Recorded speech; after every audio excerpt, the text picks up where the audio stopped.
Birthday ni Daddy on August 15, nagset ako ng dinner date namin for his birthday sa Lubong. Gusto ko sana i-surprise siya pero ang hirap pala kapag kasama mo sa bahay.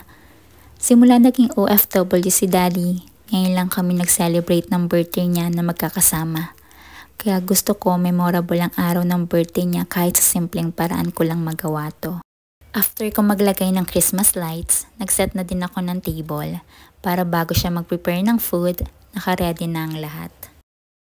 Nag-ayos na rin ako ng sarili ko, syempre para ma-feel ko na may date talaga kami ni Daddy.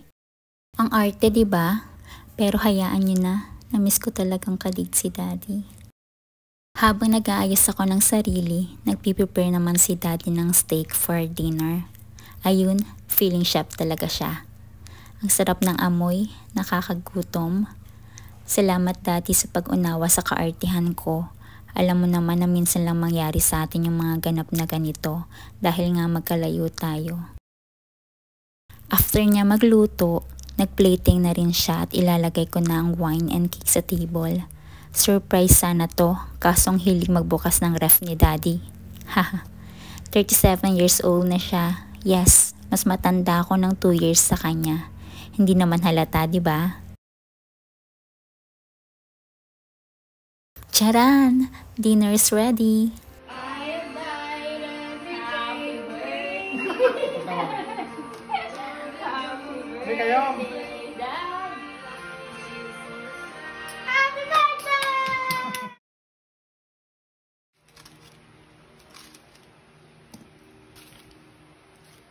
Yo.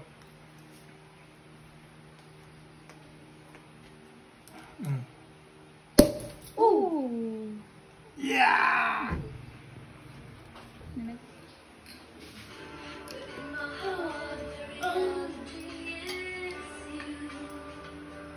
Baka napitans ka. Wine tayo.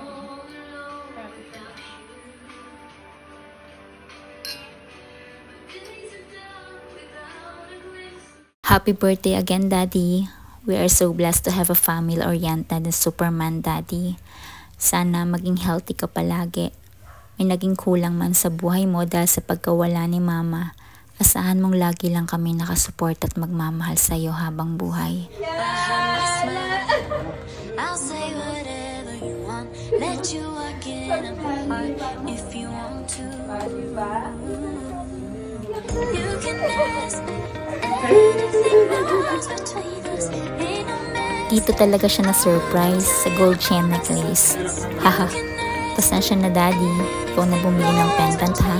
Pinag-ipunan ko yan para sa'yo. Dahil ayaw mong pagkagastusan ng sarili mo, ako na bumili. Mahal ka namin palagi, Daddy.